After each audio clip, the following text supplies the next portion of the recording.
बच्चों आज हम समास और उसके भेद पढ़ेंगे। ठीक है, सबसे पहले हम पढ़ेंगे कि समास किसे कहते हैं। दो या दो से अधिक शब्दों के मिलकर बना हुआ एक नया सार्थक शब्द समास कहलाता है।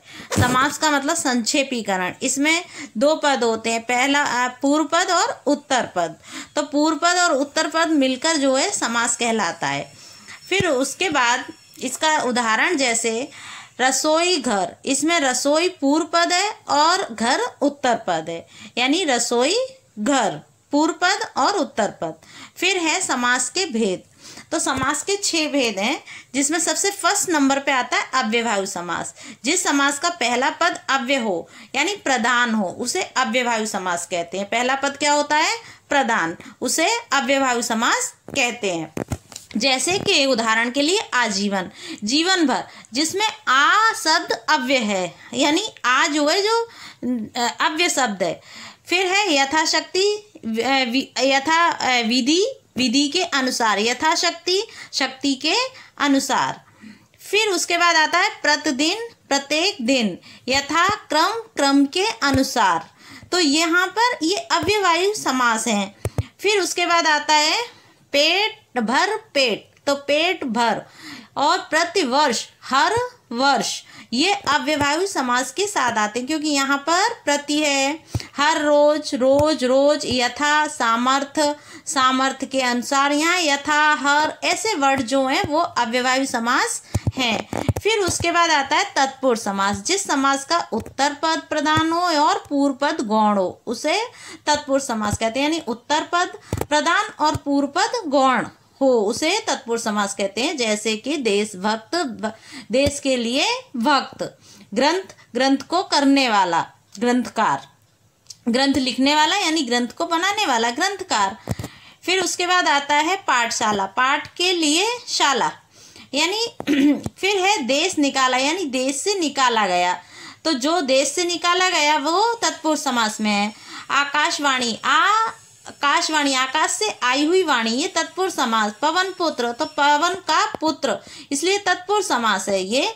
फिर है राजमहल, राजा का महल, यहाँ भी तत्पुरुष समास है। ध्यान मग्न, तो ध्यान में मग्न होना, तो यहाँ भी तत्पुरुष समास है।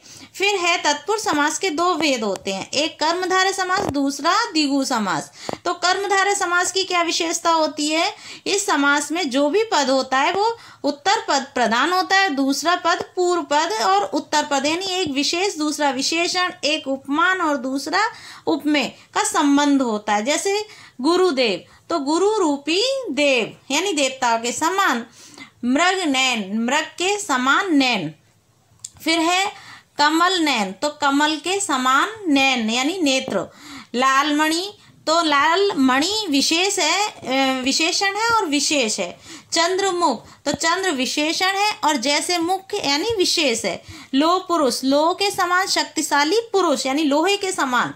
फिर आता है नीलमणि, तो नील विशेषण है और कमल जो है वो विशेष है।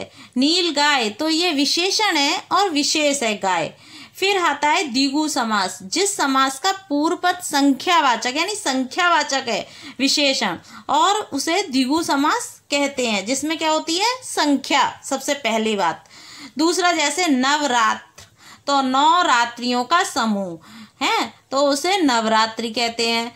जैसे त्रलोक, 3 लोकों का समूह, तो 3 यहाँ पर संख्या है।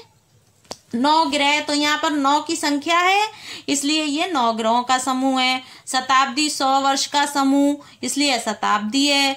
चौमासा, 4 समूह मतलब 4 मासों का समूह, इसलिए चौमासा है। अब आता है द्विगु समास, जिस समास के दोनों पद प्रधान होते हैं, यदि इनका विग्रह किया जाए तो या तो और या आ या ऐसे शब्दों का प्रयोग होता है, वहां पर द्विगु समास होता है। जैसे कि राधा कृष्ण, तो कृष्ण और राधा, सीता राम, सीता और राम, यानी और शब्द का प्रयोग हो रहा है, दोनों ही पद प्रधान है। पाप पुण्य, पाप और पुण्य। अन्न जल, तो अन्न और जल, आगे पीछे भी हम इन वर्डों को कर सकते हैं। फिर है ऊंच नीच, ऊंच और नीच, ऊंचा नीचा बोल सकते हैं। खरा खोटा, तो खोटा, खरा और शब्द लगाएंगे बीच में। फिर आता है बहुव्रीहि समास। जिस समास के दोनों पद अप्रधान होते हैं, इनके अर्थ अतिरिक्त कोई संकेत प्रदान होता है, उसे बहुव्रीहि समास कहते हैं। नहीं, जो जिसके दोनों पद अप्रधान होते हैं, जैसे दशानन, जिसका विग्रह करें तो जिसके 10 मुख हैं परंतु उसका संकेत अर्थ होता है रावण, यानी रावण के ही 10 मुख थे। तो यहाँ पर अब जैसे है नीलकंठ, तो जिसका विग्रह करेंगे तो इसका अर्थ होता है नीला है कंठ जिसका, यानी भगवान शिव का जो है कंठ नीला है। लंबोदरा, जिसका विग्रह करने पर लंबा है उदर, यानी जिसका पेट बहुत बड़ा है। तो वहाँ गणेश समास समझाए थे मैंने, उसमें फिर आपको अपनी नोटबुक में ये एक्सरसाइज करनी है, जिसमें सबसे पहले है समास विग्रह करना है। तो समास पद, विग्रह और समास।